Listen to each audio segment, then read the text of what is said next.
Mr. Smith. How do you know my name? I didn't give you my name. I know you didn't. You reached for your gun. It don't work. Mr. Smith. I'm not reaching for mine. I know you're not. Reach for yours. Mr. Smith. Reach for your Grab gun. that by the strap and put it down, please. Camera on? I don't see no red It's light. on. Sure. Mr. Smith, do you know where you're at? Yeah. Where you at? Wade County. I'm on Edith. No, is this Edith Height? Nope. It is not. This is Carolina. Subdivision. Okay. Can I take that off of you? Huh? Can I take that by the strap and get off it? You worried about it? You got a gun. You got two of them. I know. You got two Why as you well. want mine? So why you want this one? Mr. Smith. Hey, I'm telling you, you touched me, bro. I Mr. talked about Smith. this shit. Hey. Now, this is a crazy spot for the officer to be in. And before we actually talk about the race, very, very crazy spot for the officer to be in because the guy is clearly armed with two weapons. He has what looks like a rifle in one hand or a shotgun, and then he has a handgun on his hip. And there were multiple calls for service in regards to this crazy guy out here doing crazy things, waving these guns. And so that's why the officer is there.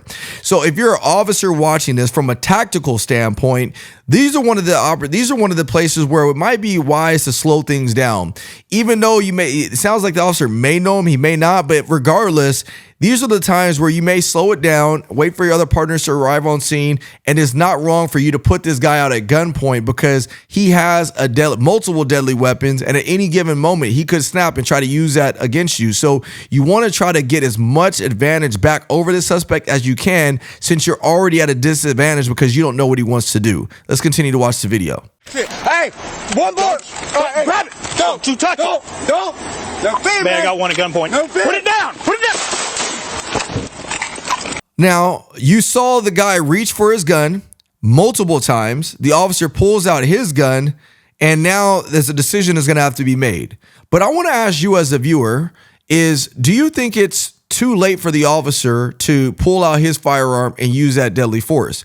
Could he have done it earlier when the guy was making threats? Could he have done it earlier when he saw the officer or saw the suspect reaching towards his waistband? Could he have utilized that unaliving force for YouTube purposes? And I believe that he could have, just based on a set of circumstances. You're dealing with a guy who's armed, multiple weapons. He's not listening to you. He's not complying. He goes to reach for those weapons. I believe based on case law, Graham versus Connor, and an assortment of other ones, the officer would have been totally lawful for utilizing that unaliving force before he actually uses it. Now, luckily, the officer was still able to get to a place of cover once the suspect goes crazy. I'm going to play some more of the video, but you're really not going to see it because for the sake of YouTube, so we're going to have to blur a lot of this out, but I'm still going to play it and I'll make my final point here in a second. No fear. Put it down. Put it down. Base shots fired. Drop the gun. Drop it.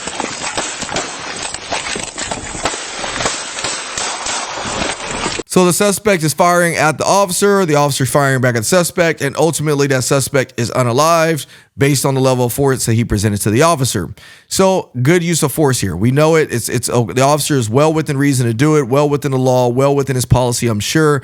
But it comes back to, could the officer done it sooner? I believe he could have. But the overarching point that I wanted to make as it relates to these last two videos is we live in a society that you will probably never see this video mainstream just because you have a white officer and a white suspect. It doesn't get the attention. And I want to ask you the question, as you watch this video and the other video with the other, I think it was a black officer and a female officer contacting the black suspect, did any one of these videos make you feel more triggered than the other?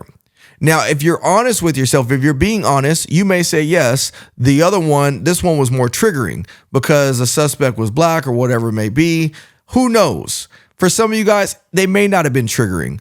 But my point that I'm trying to make is when it comes to law enforcement use of force, we get more triggered based on the race of the officer and based on the race of the suspect.